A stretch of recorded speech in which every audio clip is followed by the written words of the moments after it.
Okay, so let's see what your new vision is, Pisces, for making money.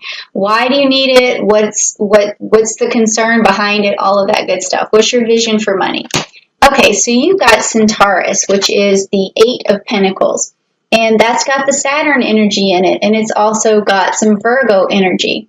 So this tells me that what you want, Pisces, is a direction to make money, and you also want to be able to stay consistent with making money, and also you want some authority over your money. So you want direction, and you want authority over your money. You want persistence. This is an interesting card to have because it's saying to me that you're willing to work for the money, but you're definitely looking for it.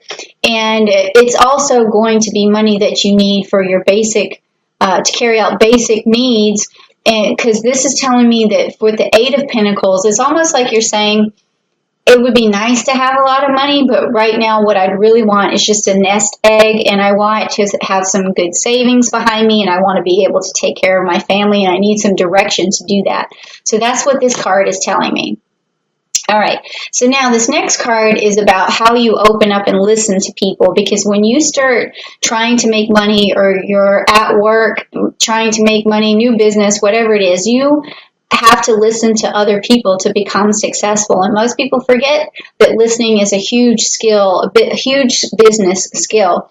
And this is an interesting card because I've been pulling it for other signs, and some people only open up and listen to experts. Some people listen to those who've been through a struggle. Some people listen to those who are very passionate. Some people only listen to those who basically reinforce their own beliefs. It's just been a very interesting card position. So let's see what comes up for you, okay, Pisces?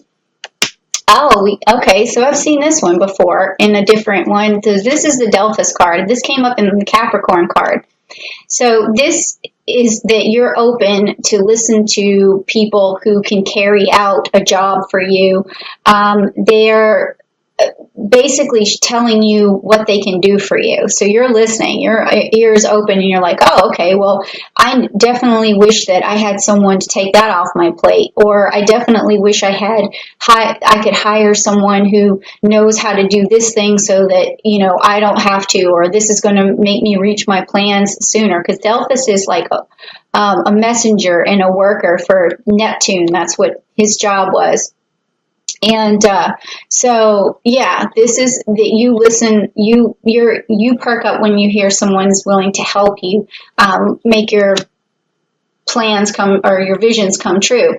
Now, that's a good card to have, but also at the same time, you definitely still want to listen to movers and shakers, people who have great success, who've been through a lot, who've made some mistakes, because anytime you're trying to make a business grow, you need all that information. So you still want to listen to maybe some info products, things like that on the internet that tell you how to further succeed, not just, listen to people who can offer you help, okay? So now the next card is what's the best possible way for you to present yourself? Now this has been funny too, because sometimes people just get their own sign, like Sagittarius got their own, Capricorn got their own sign. So let's see what happens for you. Okay, well, interesting. You got the Capricorn sign. All right, so when you present yourself as Capricorn in business, that is the best possible way, because they really have the whole business angle down to an exact science, okay? Capricorn exudes stability, exudes capability. And so that's what you want to do, is you want to show people how determined you are, how capable you are, how stable you are, how just how much authority you have in whatever business that you're working in, okay? Because that is going to make people trust you and believe you and give you their money. Okay. All right. So now the next card is, how do you maintain clarity? So when people are in business, sometimes it's hard to remain clear on things. And some people lose their way. and or they can't see the forest from the trees for some reason. So let's see what helps you keep your clarity. Okay, so you also have, again, another Earth card, similar to the Capricorn card, to keep clarity. And this is great because your clarity comes from knowing the end result and knowing that once you plant the seed, you have to make it grow. So as long as you stick with the plan and you just keep nurturing that plan, you're going to stay clear. And then here you have this Virgo and this Capricorn energy again. So this is basically telling you, Pisces, to just really channel those worker bee signs like Capricorn and Virgo. Watch how they do it. And that's going to keep you, that's going to help you present yourself in the best possible way and help you with your clarity. Now, this card is how do you adequately express your enthusiasm? So this is what other people are going to see, is this card right here. Okay, so spring. So you got the Princess of Pentacles. So this means that you got to make everything look easy. Easy breezy. All right, so that's how you express your enthusiasm. Oh, yeah, I can get that done. Oh, yeah, don't worry about it. I can take care of that. Oh, this is not as hard as you think. This is going to be easy for you. Don't worry, okay? So it's the easy breezy light attitude is how you could adequately express your enthusiasm is by like, oh, yeah, we can definitely get that done. Oh, don't worry about it. That kind of thing. All right, so what helps you negotiate? So what kind of negotiation skills do you have? Let's see. Oh, you got it good. So you have the best negotiating skills possible. You have all air signs together to get the job done. You have the diplomatic and fair and just ability of the Libra. You have the communication skills and the expedient skills of a Gemini, and then you also have the forward thinking and the vision of an Aquarius and a lot of clarity, communication. So Pisces, you have a way of negotiating that's superior to anything I've seen so far in terms of negotiation in this position, okay? That's cool. All right, so do you follow up in the best way? So once you've negotiated a deal and here comes the follow-up, here comes the paperwork, here comes keeping the lines open and overcoming the obstacles and the objections and all that stuff. So let's see what's going on for you here. Okay, so you've got the Ariga card, and that is the Six of Pentacles. So this card, in terms of follow-up, it can sometimes mean that you rush too much when you're following up. Make sure that you take time with your follow-ups, with your emails, with your text messages. Make sure that none of them are rushed because you might say the wrong thing. My suggestion sometimes for a person in this position with follow-up is to always send an email to yourself first. Like say you're sending an email and it has an attachment. Then first email it to yourself or text it to yourself and then look at the text. I know that seems like a lot of work, but at the same time, like it's weird how it'll have a separate effect on you where you're like, oh, do I want to receive that? Is that what I want to hear somebody say? Or did I send that right? Did I make any grammatical errors? Did I, get my point across? So when you send it to yourself first, it gives you that second eye, that proofread that you need. So that seems like this is what this card's trying to tell me. Now, this looks good so far because it's like you're manifesting a lot of different signs to get your job done. You're manifesting Capricorn energy, Virgo energy, some more Virgo here, and then all of the air signs you're using. So what would be standing in your way then, Pisces, if you're not using all these resources to your best advantage? So let's see what could be standing in your way. Okay, so you got the Lepus card. That to me, again, means that you're rushing into things. You're communicating well, but because you're moving so fast, your followers can't keep up. That's what with the Lepus card. So you just want to make sure you slow down, express your ideas to people, and it just yeah, like show them your vision and make them a part of things all along the way.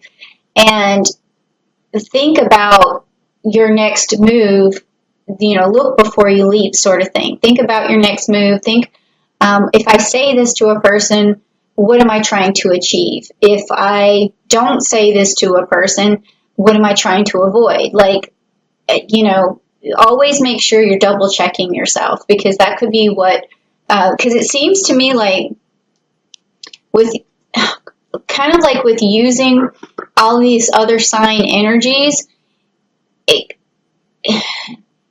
it's almost like you're sort of going against the grain, and you want to, when you're going against the grain, you always want to be careful.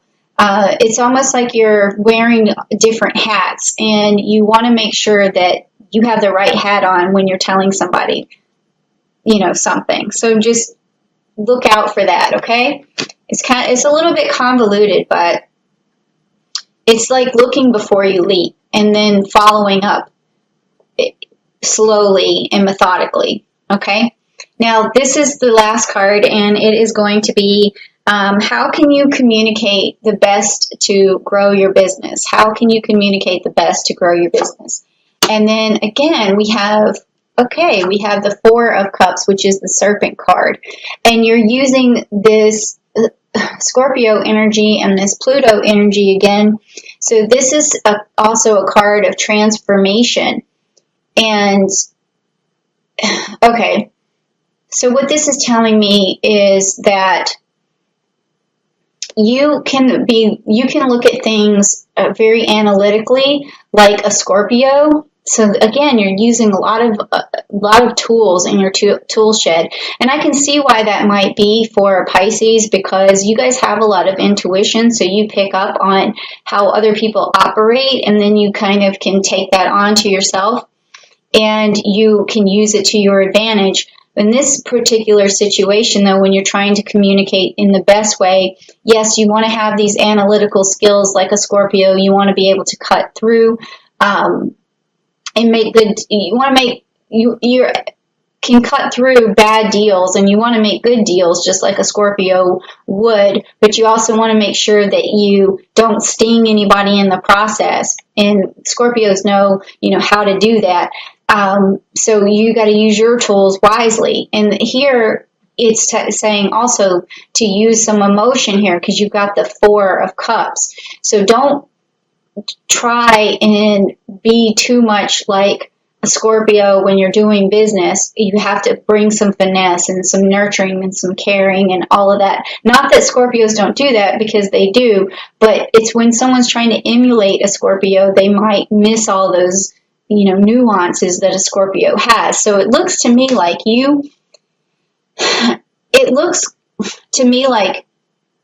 from the whole of this spread, that you might be a little shaky on how to be a good business person. And so you're taking pieces of things that you see from other good business workers, and you're trying to kind of make a mosaic out of it and then perform.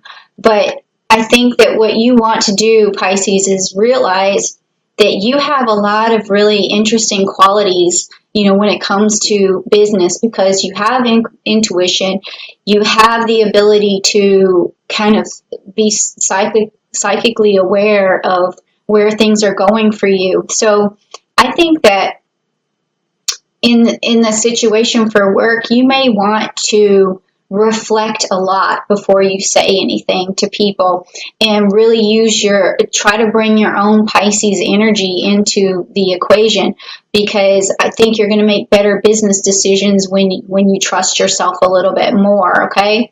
And that, I think, is the reason why you are pulling these cards where, you're